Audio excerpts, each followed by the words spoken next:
Vamos a hablar un poco acerca de la información exógena en propiedad horizontal.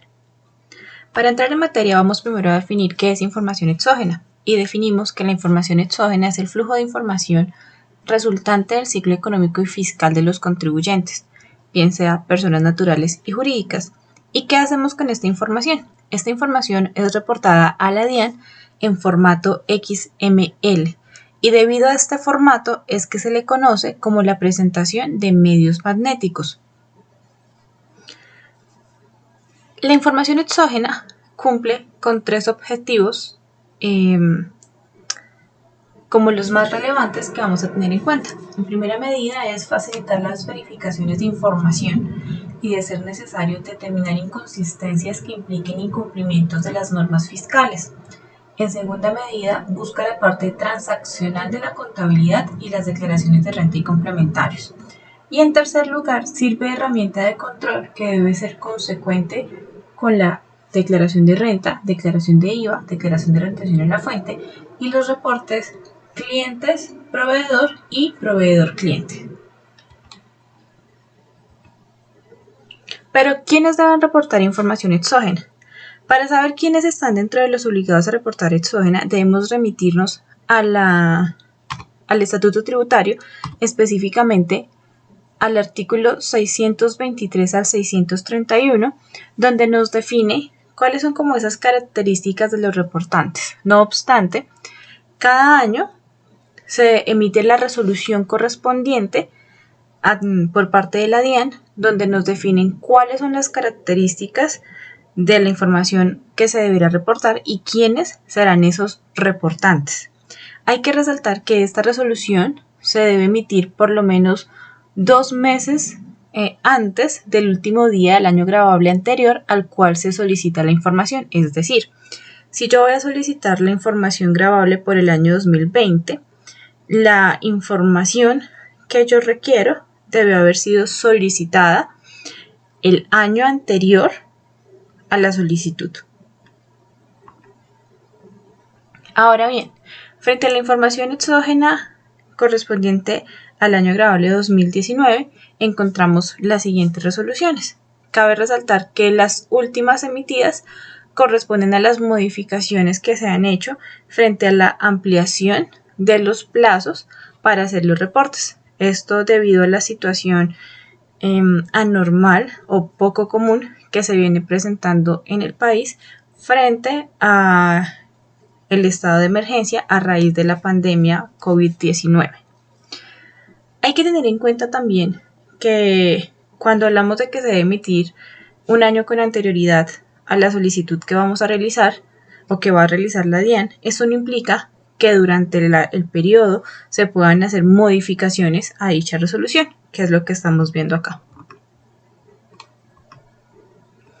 Ahora bien, entonces, ¿dónde sabemos en sí quiénes son ese gran grupo de obligados? Bueno, eso lo encontramos en el artículo primero de cada resolución. En este caso, voy a remitirme a la resolución 11004 del 29 de octubre del 2018, donde en el artículo primero nos define quiénes son los obligados. En el caso específico de la propiedad horizontal, vamos a centrarnos en dos literales. En el primero, en el E, donde nos define que las personas jurídicas y sus asimiladas que estén obligados a presentar declaración del impuesto de renta y complementarios. Entonces, aquí ¿qué tenemos que entrar a ver? Dentro de ese gran universo de obligados a reportar información exógena, tenemos que entrar a mirar qué tipo de propiedad horizontal somos, si somos comerciales, mixtos o residenciales.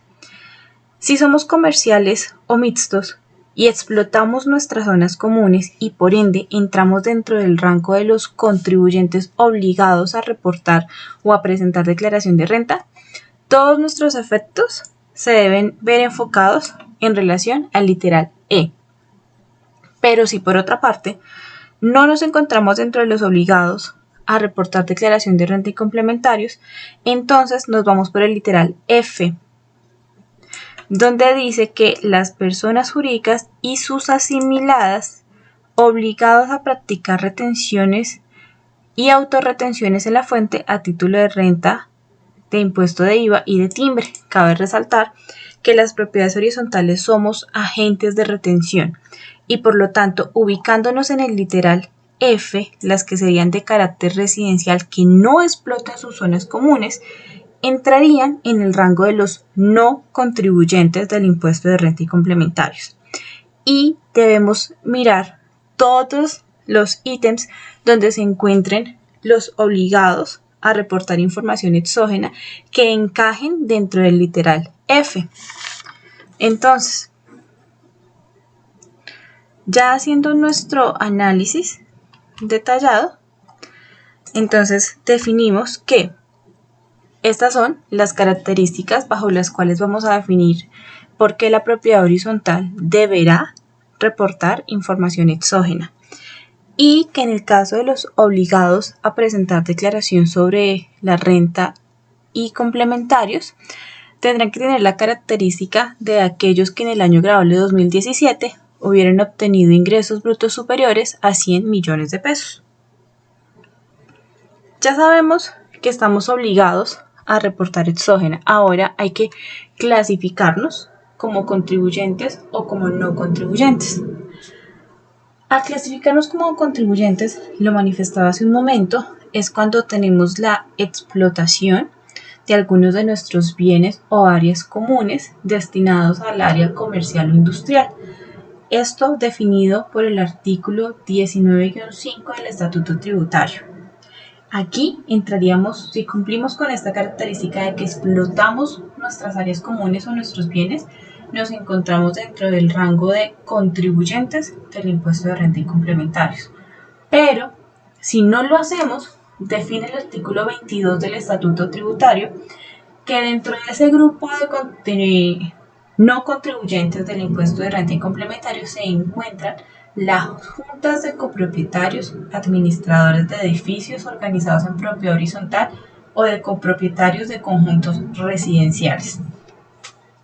Esto quiere decir que las propiedades horizontales de carácter residencial se clasifican como no contribuyentes y esta connotación es bastante importante para saber si al momento en que vamos a reportar la información exógena debemos reportarla en su totalidad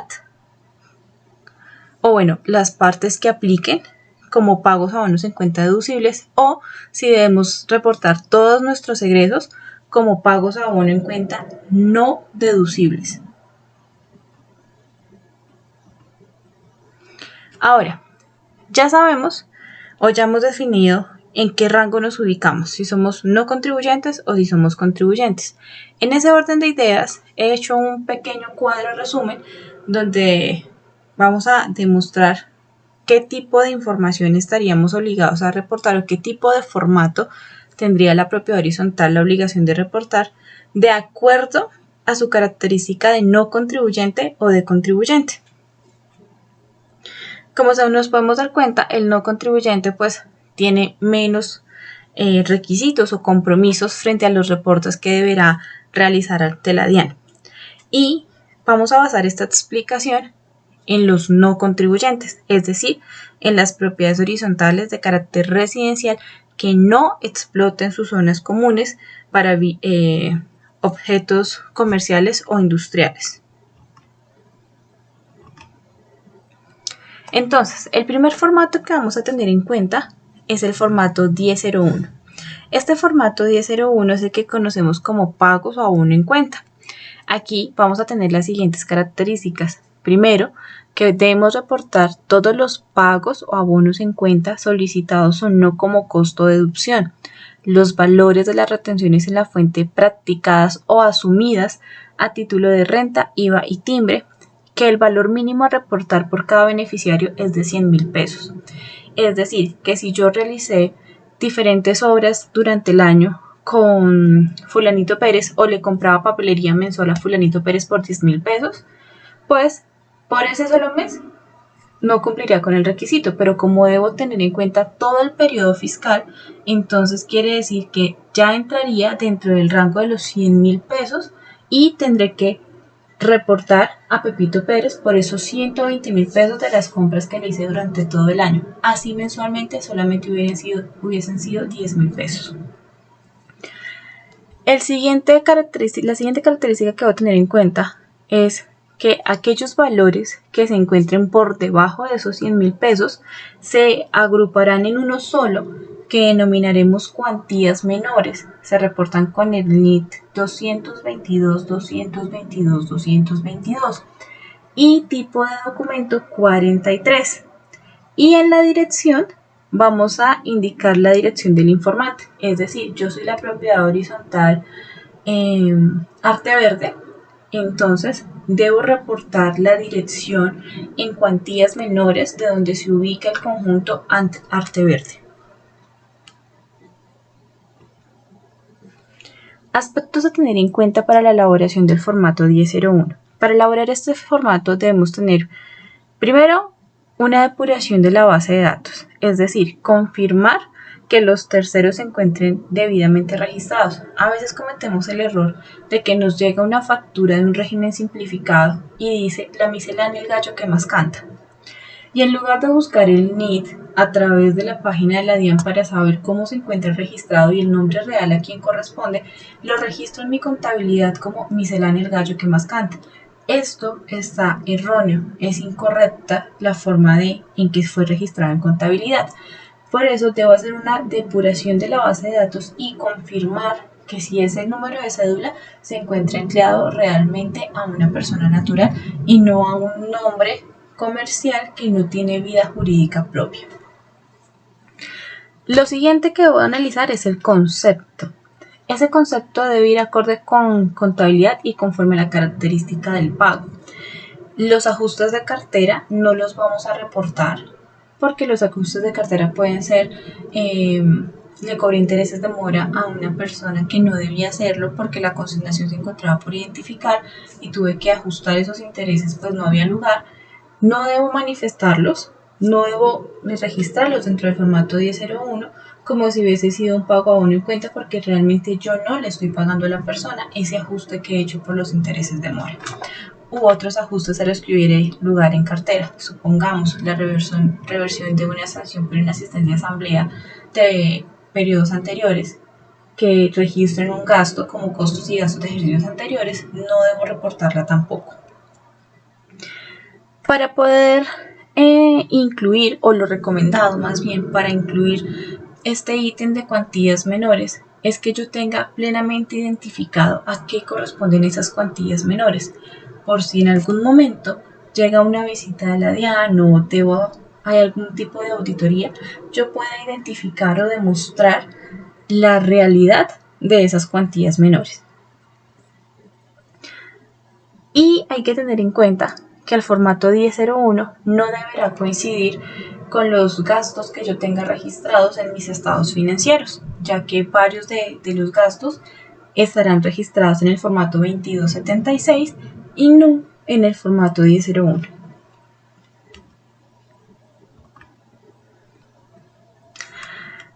Porque les comentaba hace un momento que no todos los gastos estarán registrados en el formato 1001, y es que en la actualidad hablamos de que existen las rentas laborales y que dentro de este grupo de rentas laborales se encuentran los honorarios, algunos honorarios, algunas comisiones y servicios que se traten como rentas de trabajo.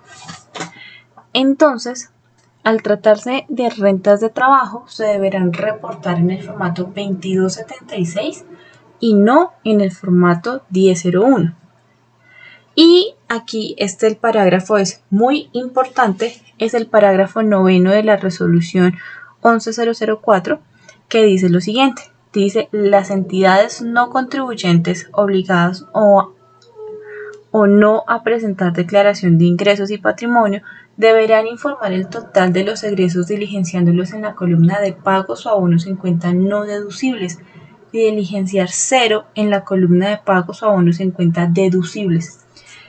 Si somos una propiedad horizontal de carácter residencial y nos hemos clasificado como no contribuyentes porque no estamos obligados a presentar la declaración de renta y complementarios o la declaración de ingresos y patrimonio, entonces todos los egresos que hayamos tenido y que formen parte del formato 1001 se diligencian en la casilla que se denomina pagos o abonos en cuenta no deducibles.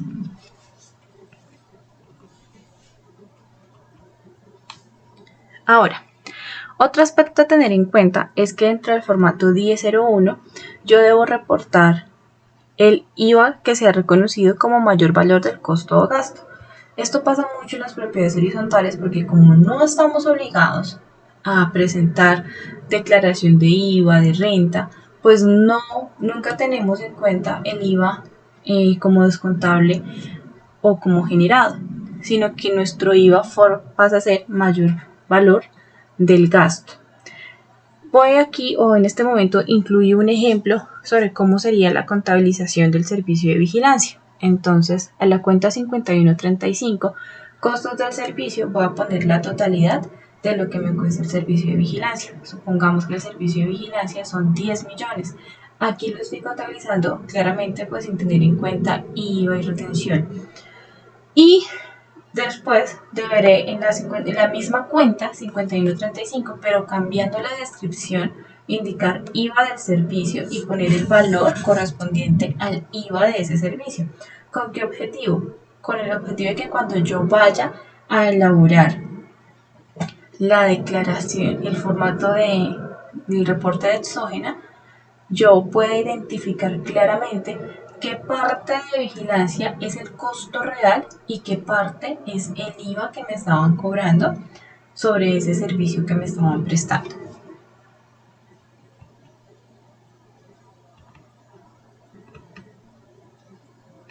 Ahora, dentro de los conceptos a reportar tenemos los viáticos, siempre y cuando estos no sean un ingreso constitutivo de renta ni ganancia ocasional. Es decir, supongamos que le hemos dado al trabajador 100.000 pesos para que se desplace a la ciudad de Bucaramanga por alguna actividad que requería o algo en específico de la propiedad horizontal. Supongamos que tenía que traer una herramienta del ascensor que solamente se encontraba allá. Entonces, esos viáticos los incluyo en este formato si el trabajador me trae los soportes del transporte, de la alimentación, del hospedaje, y en ese orden de ideas no son parte salarial, no son tendientes a incrementar su salario. Entonces se consideran como ingresos no constitutivos de renta ni ganancia ocasional y los voy a incluir dentro de este concepto. Aquí podemos incluir también los honorarios, las comisiones y los servicios que no sean tratados como rentas de trabajo. ¿Eso cómo lo sabemos? Normalmente, hablemos del caso del contador, cuando radica su cuenta de cobro, en la parte inferior o anexo a un documento, ha manifestado si requiere o no, si solicita o no, que sus honorarios sean tratados como renta laboral a raíz del artículo 383 del Estatuto Tributario. Si no lo ha manifestado y yo no lo he tratado como rentas de trabajo, entonces esos honorarios, comisiones y servicios los incluiré en el formato 1001. Si por el contrario ha manifestado que se trate bajo este artículo y la depuración que yo he hecho, la he hecho de conformidad al artículo 383 del Estatuto Tributario, entonces serán rentas de trabajo y se registrarán en el formato 2276.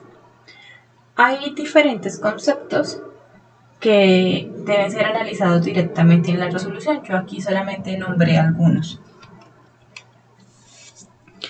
Para elaborar el formato de exógena, todos los formatos de exógena, es recomendable que nosotros hagamos ciertos procesos de auditoría para que podamos garantizar que los registros que vamos a reportar son correctos y de esta forma evitarnos sanciones o algún tipo de situación o inconveniente. Entonces, en el caso del formato 1001 es importante que tengamos el resumen, en el caso de las propiedades horizontales que tienen contrataciones de nómina, el resumen del año de todos los pagos que se efectuaron por concepto de seguridad social. Eso nos lo arroja las diferentes planillas o los proveedores de ese servicio, que sea aportes en línea, pagos hoy, como la plataforma o el proveedor que tengamos nos arroja este certificado. Las retenciones en la fuente que nosotros hemos reportado, es recomendable que saquemos una tabla en Excel de los 12 reportes anuales que hicimos para confirmar que eso que reportamos mensualmente como retención en la fuente coincida con el reporte que vamos a hacer de información exógena ante la DIAN. La verificación de terceros, como ya lo había comentado, es muy importante que verifiquemos que el tercero coincida, que se encuentre debidamente identificado y verificar el valor de que se encuentre en costos y gastos de años anteriores, ya que dependiendo de la naturaleza del mismo, pues no es conveniente reportarlo. Hacía el ejemplo hace un momento de una persona en propiedad horizontal que tenía una sanción por inasistencia a asamblea, supongamos del año 2018, pero hasta el año 2019 me di cuenta que efectivamente había aportado la certificación de la razón por la cual no había podido asistir, y siguiendo el debido proceso debo eliminar esa sanción y yo la he cargado como costos y gastos de ejercicios anteriores. Entonces no debo reportarlo porque no es un pago que le haya efectuado a este copropietario.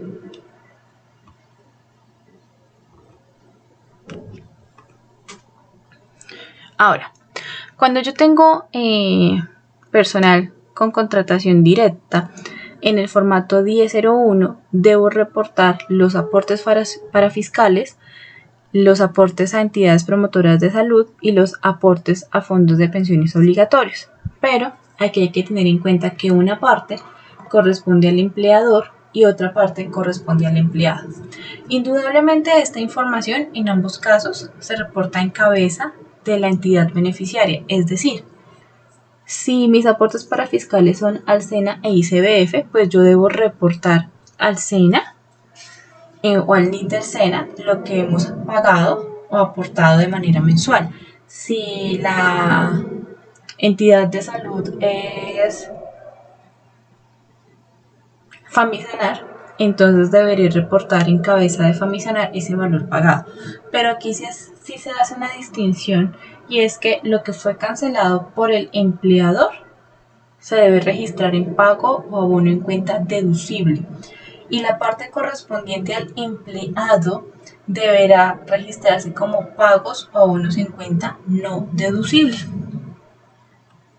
Resaltando claramente pues que esto aplica para aquellos que estén obligados a reportar información de declaración de renta y complementarios. Recordemos que si nosotros nos ubicamos dentro del rango de no contribuyentes del impuesto de renta, entonces todos nuestros pagos irán a la columna de pagos o abonos en cuenta no deducibles. Ahora vamos a hablar del formato 1007. El formato 1007 nos habla acerca de los ingresos. Aquí nos define que el valor mínimo a reportar por beneficiario es de 500.000 pesos. Y los pagos que sean inferiores a 500.000 pesos se deberán registrar como cuantías menores bajo el NIT 222, 222, 222 con el tipo de documento 43, y también deberemos registrar los descuentos pronto pago que hemos otorgado durante el año para el caso de las propiedades horizontales que manejan este concepto. Este formato es bastante sencillo, digamos que no requiere que ahondemos más en el tema. El siguiente formato que deberá reportar un no contribuyente con la característica de la propiedad horizontal es el formato 1647.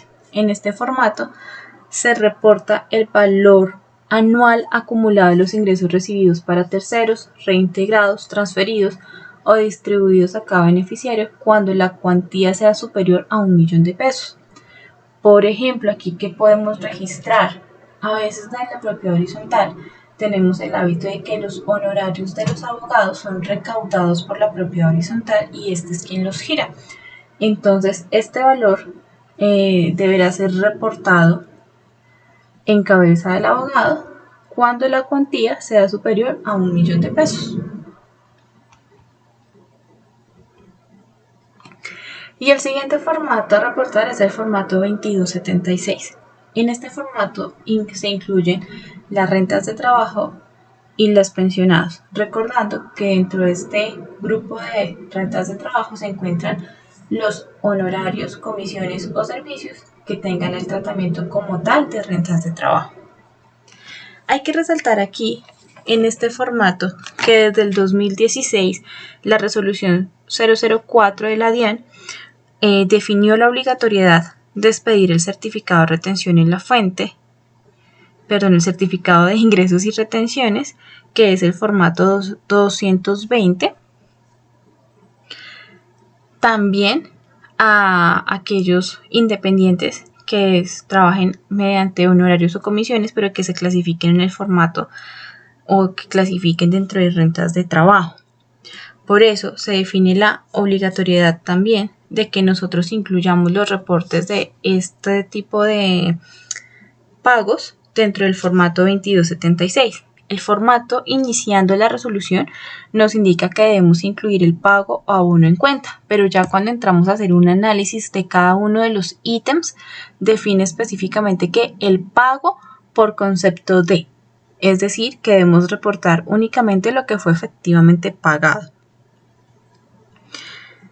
Ahora, este formato tiene algo en especial y es que nos solicita también los aportes obligatorios a pensión y a salud.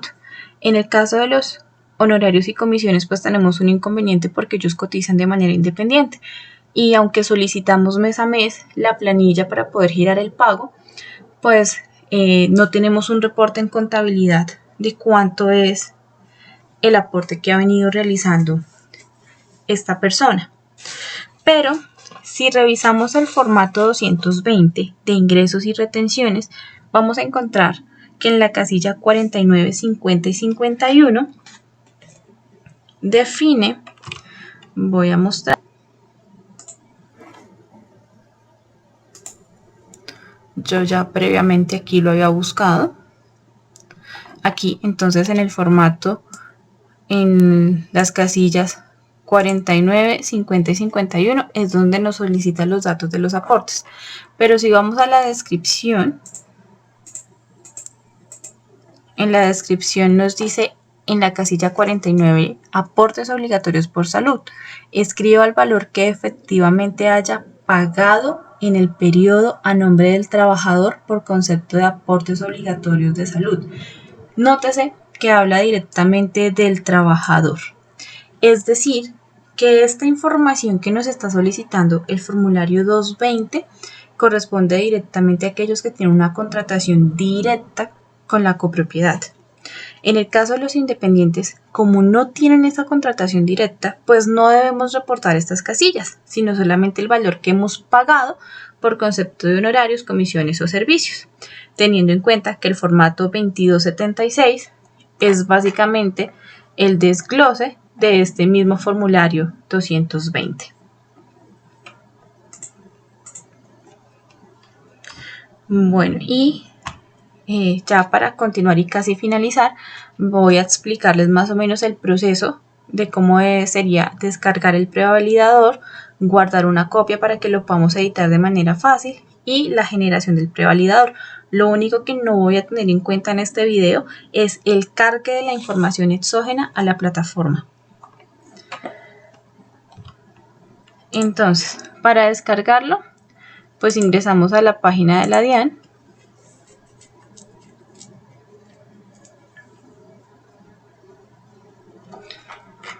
Así se nos abriría la página. En la parte inferior dice prevalidadores tributarios. Tiene la opción de información tributaria. Ahí le damos clic.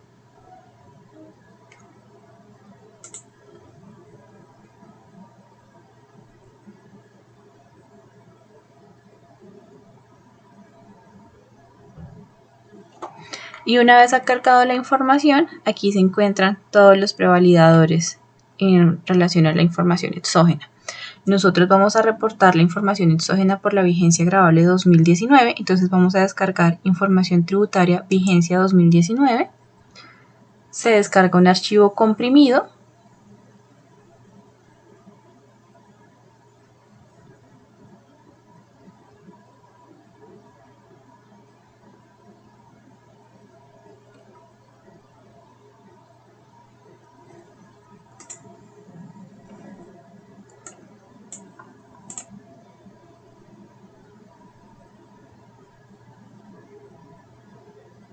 Bueno, una vez se ha descargado, entonces lo abrimos. No es necesario que se descomprima, sino que lo podemos abrir ahí desde el archivo comprimido.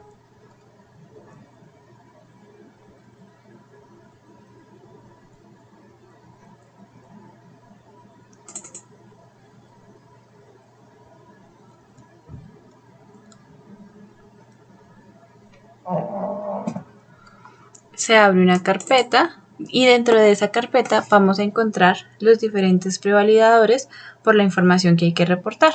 Entonces nosotros nos clasificamos dentro del prevalidador que se denomina prevalidador tributario informantes. Le damos doble clic y empieza a ejecutarse el proceso.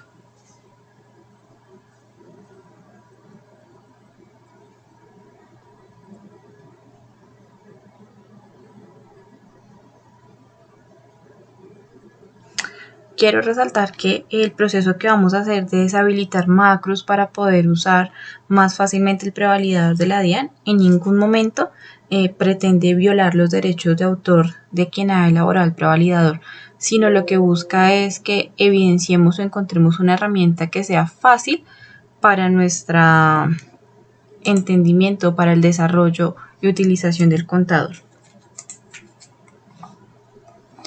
Entonces, una vez ya se ha ejecutado, se abre esta ventana, le vamos a dar siguiente, siguiente, instalar.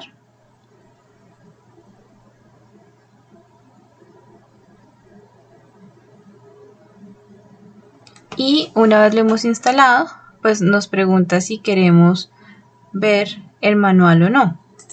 Bueno, sí. Bueno, en mi caso, como ya existía una versión anterior, entonces él me pregunta si la quiero reparar, quitar o modificar. Yo le voy a decir que me la modifique para que me deje que estoy instalando, y le voy a decir instalarla ahora.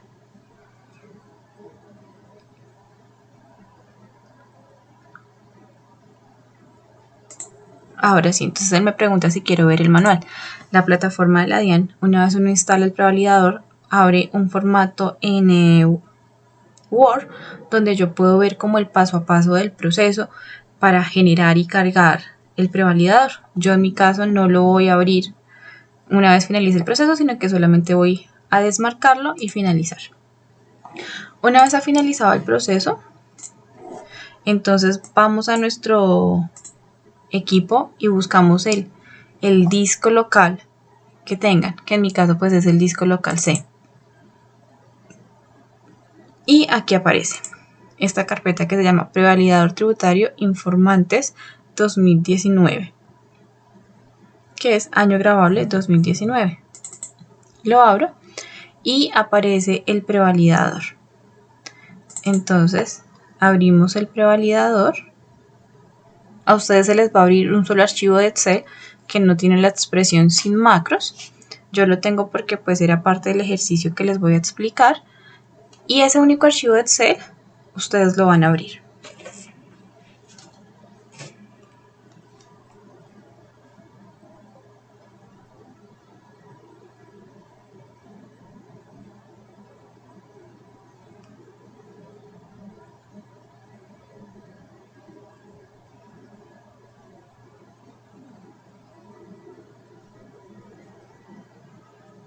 El documento es un poco pesado, entonces en algunos equipos se demora un poco en abrir.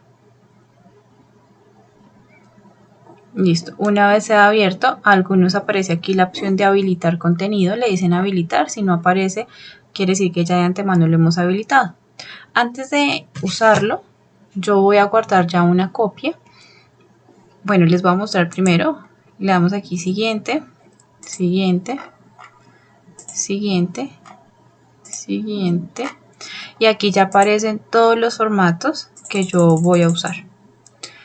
Pero usarlos desde el prevalidador implica pues que es un proceso más complejo, que no me permite como la adición tan fácil porque viene con permisos. Entonces lo que vamos a hacer es deshabilitar los macros para poder utilizarlo de una manera más sencilla. ¿Cómo lo vamos a hacer? Simplemente vamos a ir a archivo, vamos a guardar una copia, en este caso pues en la misma carpeta, pero yo le voy a poner la expresión, le voy a poner la expresión sin macros.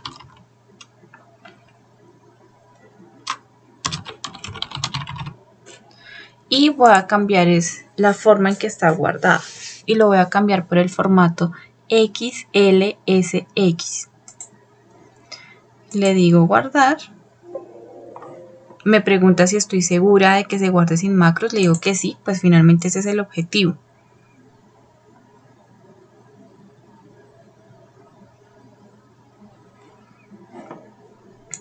Entonces vengo aquí y abro el archivo que se denomina sin macros.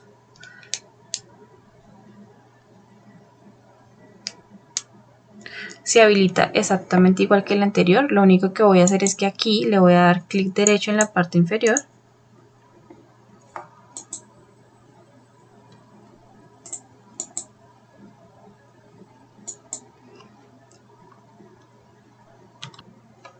Bueno, entonces una vez le hemos dado clic derecho, nos sale esta ventanita, ya le decimos mostrar y nos va a mostrar cada una de las hojas que existen. Yo voy a habilitar en este momento solamente la 1001, pero asimismo podemos darle con una por una para poder ver todas las que necesitemos usar. Esto para que sea un poco más amigable el uso de este Excel. Lo siguiente que vamos a hacer es ir a la pestaña programador, o en algunos se denomina desarrollador. Le vamos a decir modo diseño, luego vamos a ir en revisar y le vamos a decir desproteger hoja. Con eso, ¿qué podemos hacer?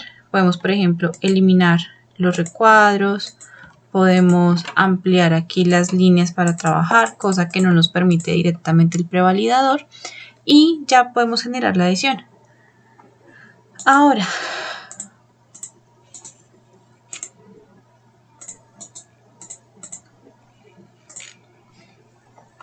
una vez hemos terminado de diligenciarlo, esta información la podemos copiar y pegar directamente en el prevalidador. Voy a cerrar la hoja. Voy a abrir nuevamente el prevalidador.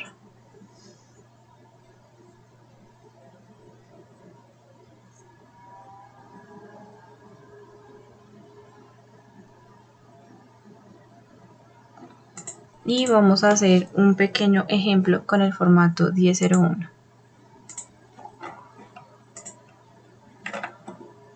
Aquí seleccionamos el formato, le decimos ir al formato y bueno, yo copio y pego la información. Cuando voy a copiar y pegar y tengo más de una casilla, que es lo más normal, en complementos, aquí digito el número de casillas que necesito, digamos que yo necesito 2 y le digo agregar. Y ya aquí se me habilitan las columnas. Igual, si necesito eliminar, me ubico sobre la casilla que quiera eliminar. En complementos le digo eliminar y él me elimina una por una las casillas. Aquí voy a inventarme un dato.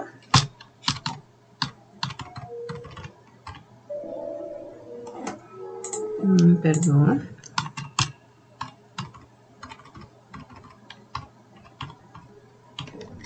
Voy a registrar una cuantía menor.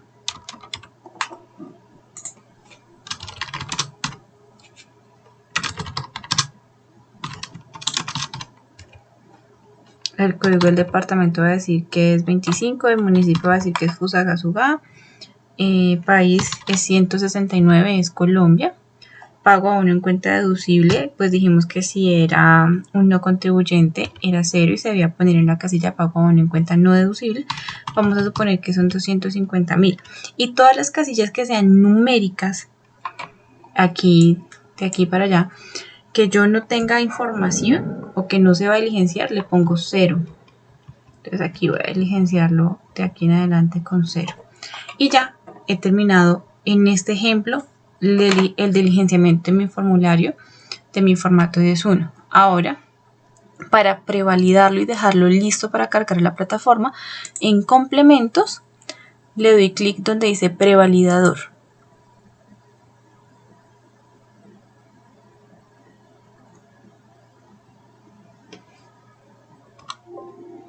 Perdón, le vamos a dar clic donde dice generar XML.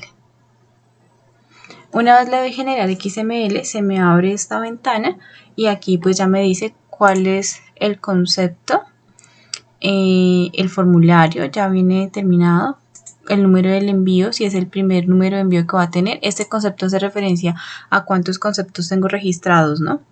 Aquí la cantidad también es 1. Él, digamos que se diligencia automáticamente con la información que yo he tramitado y le digo generar XML.